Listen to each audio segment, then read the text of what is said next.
आइए श्याम प्रेमियों, आज एक ऐसे भगत की कहानी सुनाते हैं जो अपने व्यापार में इतना लीन था कि उसे दिन दुनिया की कोई खबर नहीं थी। उसे सिर्फ पैसा पैसा और सिर्फ पैसे के बारे में चिंता थी। उसके घर वाले, उसके परिवार वाले सारे परेशान थे कि सेठ कभी कहीं नहीं जाता, सुबह से लेकर रात तक हर समय पैसे में ही लिपटा रहता है। बहुत दिनों से उसके इष्ट मित्र उसे कहते थे कि तुम हमारे साथ कहीं चलो, अपने बच्चों को लेकर चलो, लेकिन सेठ कहता इसके लिए काफी समय पड़ा है, अभी मुझे सिर्फ पैसा कमाना है। लेकिन एक दिन कुछ मित्रों ने बहुत जोर दिया कि 2 दिन की छुट्टियां हैं, हम खाटू श्याम जी के दरबार में जा रहे हैं, पूरे परिवार को साथ लेकर हमारे साथ चलो। और सेठ उनको ये बात मना नहीं कर पाया और बिना मन के वो उन परिवार वालों और इष्ट मित्रों के साथ खाटू के लिए रवाना हो गया। रास्ते भर वो अपने व्यापार की बातें करता रहा। उसे खाटू जाने की जरा भी इच्छा नहीं थी। लेकिन जब खाटू पहुंचा और बाबा श्याम के मंदिर में पहुंचा और जब बाबा से नजरें मिली, उसके होश उड़ गए। सेठ के परिवार वाले सारे दर्शन करके बाहर आ गए। वो सिर्फ 1 मिनट के लिए मंदिर में आया, लेकिन घंटों तक बाबा के दरबार में खड़ा रह गया। उसको होश नहीं रहा और वो बाबा की तरफ देखकर आंखें बंद करके आंसुओं की धार बहती रही और वो बाबा से मन ही मन बातें करता रहा। जब परिवार वालों ने उसे कहा कि अब चलना है, तो सेठ ने बाबा से कहा, प्रभु मुझे अब हर महीने 11 को अपने दरबार में बुलाओ। और ये कह करके वो बाबा के दरबार से वापस अपने घर को आ गया। 15 दिन बाद 11 आई। सेठ बहुत से लोगों को लेकर अपने साथ बाबा के दरबार में गया। ऐसे हर 11 को वो खाटू जाने लगे। लेकिन एक दिन जैसे ही वो सुबह 11 को घर से निकलने लगा, मुनीम ने कहा, सेठ जी कहाँ जा रहे हो? सेठ ने कहा, अरे मुनीम तुझे पता नहीं, आज 11 है, मुझे खाटू धाम जाना है। मुनीम ने कहा, सेठ जी आपको पता नहीं, आज बाहर के कुछ व्यापारी आने वाले हैं, लाखों का सौदा होने वाला है और वो व्यापारी आज रात को वापस इंडिया के बाहर चले जाएंगे। आपके पास तो मौका है, आप 11 की जगह मावस को खाटू चले जाना। सेठ के मन में ये आया कि हाँ, इसमें क्या फर्क पड़ता है, आज यहाँ व्यापार कर लेता हूँ, सौदा कर लेता हूँ, मैं खाटू मावस को चला जाऊंगा। और सेठ उस दिन खाटू नहीं जा पाया। 11 निकल गई, मावस आई, मावस को फिर कोई व्यापारी आ गया। उसके बाद फिर पूर्णिमा आई, फिर कोई व्यापारी आ गया और इसी तरह सेठ व्यापार में फिर उलझ गया। एक दिन रात को सेठ सोया तो उसके नींदों में उसे ऐसा आभास हुआ कि उसे कोई आवाज आ रही है और उसने बड़े ध्यान से सुना। उसे लगा खाटू वाले श्याम बाबा उसे कह रहे हैं, वाह रे सेठ, मैंने तो सोचा था कि मेरे दरबार में कोई बहुत बड़ा भूला भटका भगत आया है, लेकिन मुझे क्या पता था कि कोई भगत नहीं, एक सौदागर आया है और मुझसे सौदा करके चला गया। आज तू अपने घर में, अपने व्यापार में खूब खुश है, तू वहीं पर खुश रहे। और ऐसा कहकर वो आवाज बंद हो गई। सेठ की आंखें खुली, उसके मन में ग्लानि हो गई। उसने सोचा कि मैं आज ही खाटू धाम जाऊंगा और वो जैसे ही खाटू के लिए निकला, रास्ते में एक्सीडेंट हो गया। सेठ की दोनों टांगे रह गई। अब सेठ अपने पैरों पर खड़ा नहीं हो पाया और उसके मन की मन में ही रह गई। सेठ बहुत तड़पता रहा। एक दिन सेठ अपने घर के दरवाजे पर बैठा, आंसू बहा रहा कि मेरा बुलावा क्यों नहीं आ रहा, मैंने इतनी बड़ी गलती करी, मुझे बाबा के दरबार से इतनी दूरी क्यों हो गई। इतने में उसके घर के सामने से एक डाकिया निकला। सेठ ने डाकिया को आवाज लगाई और कहा, ए डाकिया, तुम तो कलकत्ता, दिल्ली, बम्बई भक्तों का संदेशा लेकर जाते हो, लोगों के चिट्ठियां पहुंचाते हो। आज मेरी एक चिट्ठी, मेरा एक संदेशा मेरे खाटू वाले श्याम बाबा के दरबार में क्या पहुंचा दोगे? डाकिया ने कहा, सेठ मैं तो आजकल खाली रहता हूँ, जब से इंटरनेट का जमाना आया है लोग ईमेल पर ही चैटिंग कर लेते हैं, बताओ तुम्हारा क्या संदेशा है और कहाँ पहुँचाना है। और ऐसे डाकिया ने सेठ से कहा और सेठ ने डाकिया से कहा।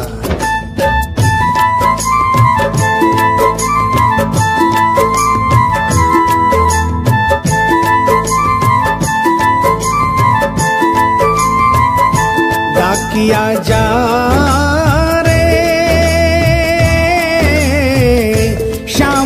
संदेशो दीजे, शाम न जाए तो कह दीजे, भगत थार दर्शन न तरसे। डाकिया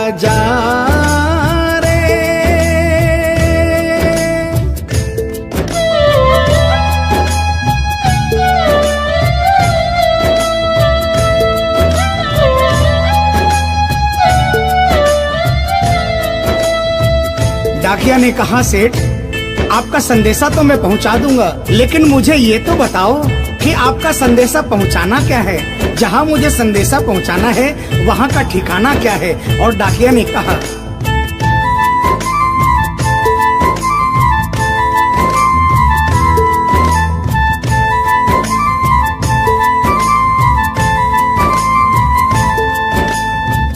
कौन से गांव थारो शाम बस्यो है, इतनो माने बता दे सेवक रे।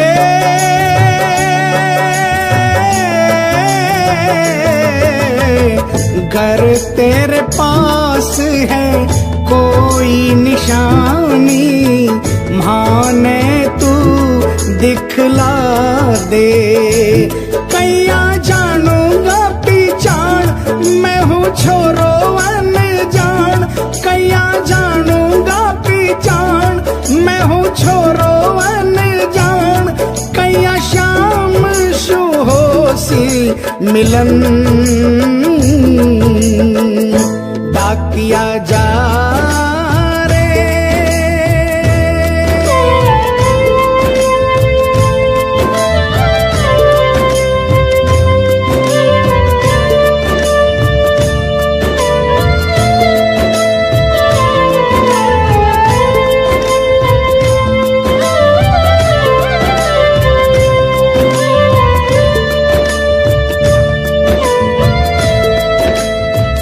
सेठ ने कहा, डाकिया मैं तुझे जिस जगह का ठिकाना बता रहा हूँ वहाँ ऐसा दरबार है जहाँ जो एक बार जाता है वो वहीं का हो जाता है। उस दरबार की खासियत है जो वहाँ पर पहली बार जाता है उसके काम बन जाते हैं। सुन वहाँ का ठिकाना क्या है।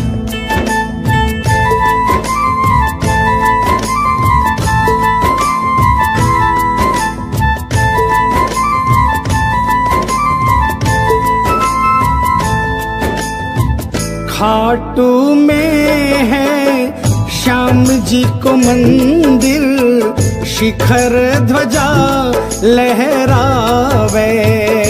डाकिया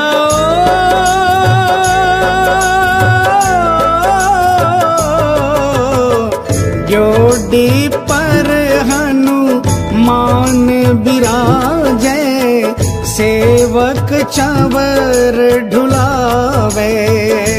बाके नौबत बाजे द्वार, गूंजे हरदम जय जयकार। बाके नौबत बाजे द्वार, गूंजे हरदम जय जयकार। सज धज बैठो है श्याम सजन, डाकिया जा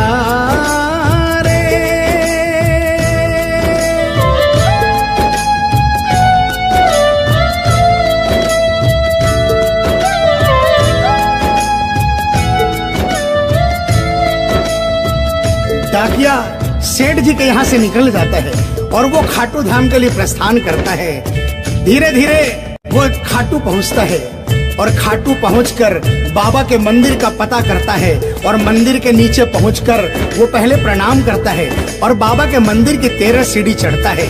और वो बाबा के सामने पहुंचकर बाबा की तरफ नहीं देखता, पहले अपने झोले में से वो सेठ की चिट्ठी निकालता है और चिट्ठी निकाल के पढ़ने लगता है।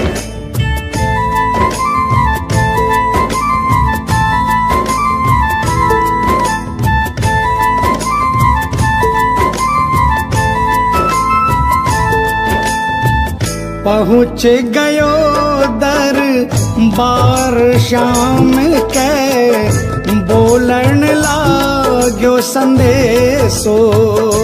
बाबा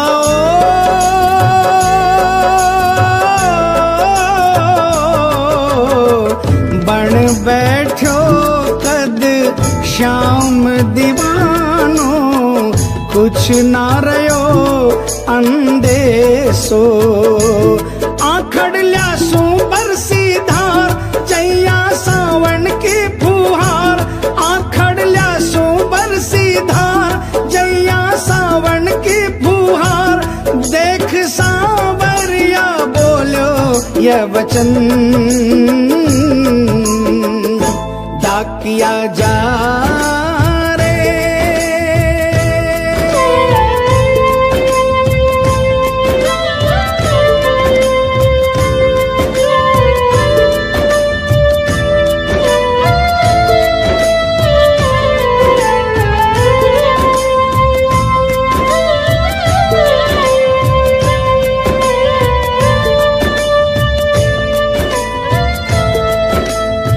जो ही डाकिया ने सांवरे सेठ की तरफ देखा, उसके होश उड़ गए, उसकी आंखें बंद हो गई, आंखों से आंसुओं की अविरल धारा बहने लगी। उसको ऐसा महसूस हुआ सपने में जैसे कि कोई श्याम प्रभु सिंहासन से उतर कर आ गए। उससे अपने गले से लगा लिया और डाकिये से कहा, कैसे हो डाकिया? डाकिया प्रभु के चरणों में गिर गया, कहा, प्रभु आज मैं धन्य हो गया, इतने वर्षों तक आपके दरबार नहीं पहुंचा, आज सेठ जी के कारण मैं आपके दरबार में पहुंच गया। अब मुझ पर इतनी कृपा कर दो, मुझे अपनी शरण में रख लो। लेकिन बाबा ने कहा, नहीं बेटा, मैं तुझे अपनी शरण में रखूंगा, लेकिन अभी तुझे मेरा एक छोटा सा काम करना है। जिस सेठ ने तुझे ये संदेशा देकर भेजा है, अगर उसके पास मेरा जवाब नहीं गया तो वहाँ जीते जी मर जाएगा। तू मेरा एक छोटा सा काम कर दे, वापसी संदेशा तू उस सेठ को जाकर दे दे। और बाबा ने कहा,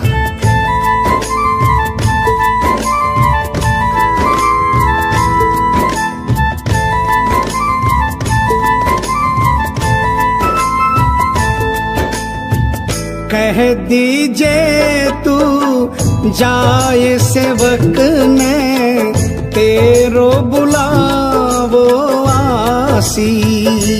सेवक रे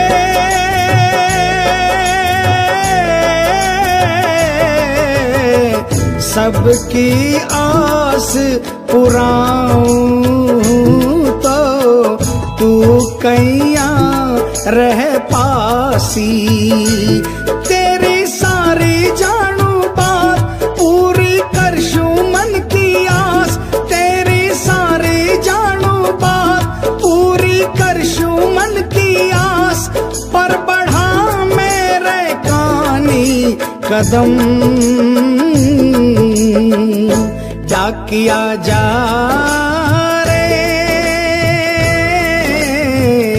संदेशो सेवक ने दीजे, सेवकिया राह तेरी निरखे। संदेशो सेवक ने दीजे, सेवकिया राह तेरी निरखे। सेवक संदेश न तरसे डाकिया जा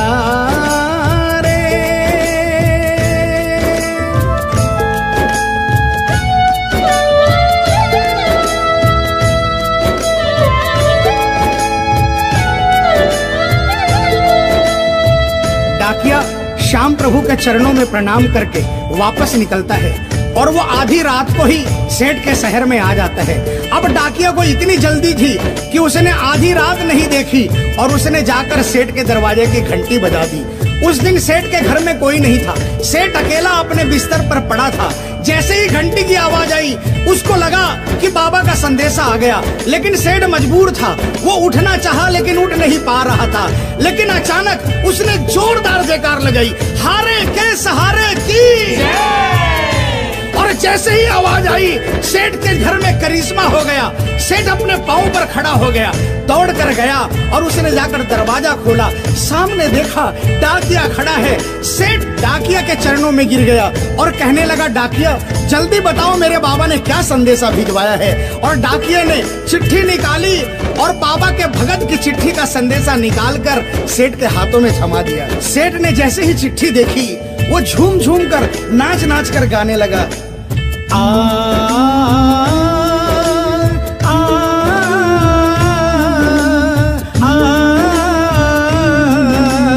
आ, आ, चिट्ठी आई है, चिट्ठी आई है, चिट्ठी आई है, चिट्ठी आई है, चिट्ठी आई है, खाटू से चिट्ठी आई है। बड़े दिनों के बाद मेरे श्याम धनी को आज, अरे बड़े दिनों के बाद मेरे श्याम धनी को आज भगत की याद सताई है। चिट्ठी आई है, चिट्ठी आई है, ओ चिट्ठी आई है, चिट्ठी आई है। सेठ ने वो चिट्ठी वापस डाकिया को थमा दी और कहा, डाकिया आप तो स्वयं बाबा से मिलकर आए हो, इसलिए बाबा का संदेशा अपने मुखारबिंद से मुझे सुनाओ।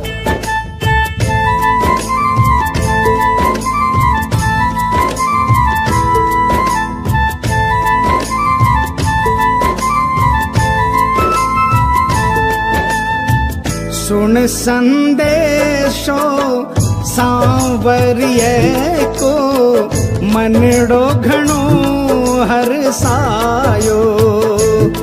बाबा